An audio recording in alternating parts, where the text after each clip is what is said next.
And what was remarkable about this day is, by sheer coincidence, one of the medevac medics happened to have a GoPro camera on his helmet and captured the whole scene on camera. It shows Captain Swenson and his comrade bringing this wounded soldier who'd received a gunshot to the neck.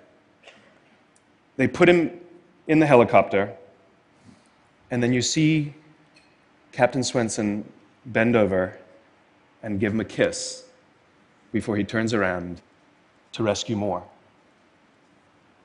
I saw this, and I thought to myself, where do people like that come from?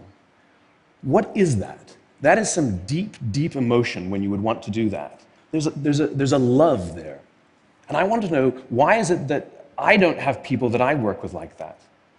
You know, in the military, they give medals to people who are willing to sacrifice themselves so that others may gain. In business, we give bonuses to people who are willing to sacrifice others so that we may gain. So I asked myself, where do people like this come from? And my initial conclusion was that they're just better people. That's why they're attracted to the military. These better people are attracted to this concept of service. But that's completely wrong. What I learned is that it's the environment. And if you get the environment right, every single one of us has the capacity to do these remarkable things. And more importantly, others have that capacity too.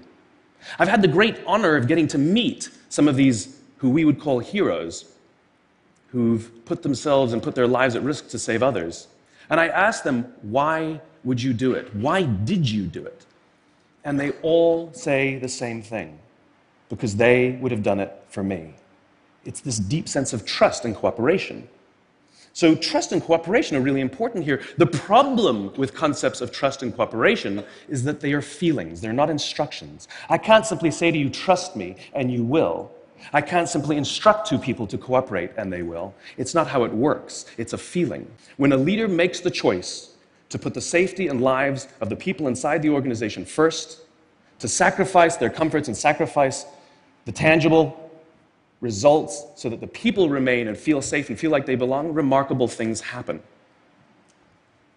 I was flying on a trip, and I was witness to an incident where a passenger attempted to board before their number was called. And I watched the gate agent treat this man like he had broken the law, like a criminal. He was yelled at for attempting to board one group too soon. So I said something. I said, why do you have to treat us like cattle? Why can't you treat us like human beings? And this is exactly what she said to me. She said, sir, if I don't follow the rules, I could get in trouble or lose my job.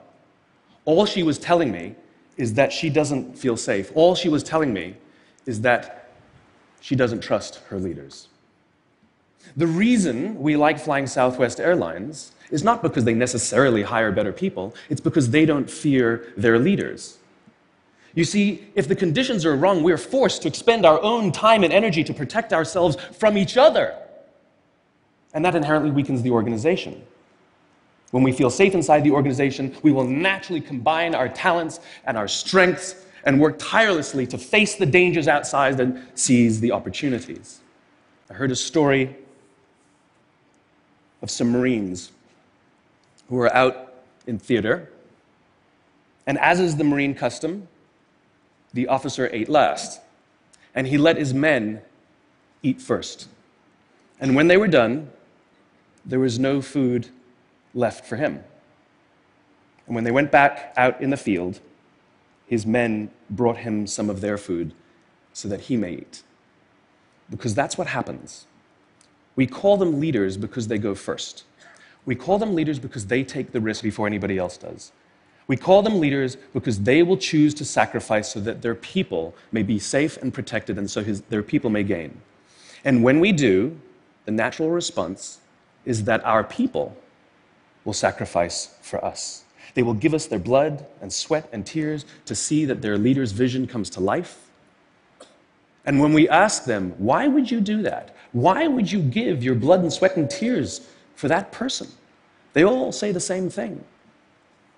Because they would have done it for me. And isn't that the organization we would all like to work in?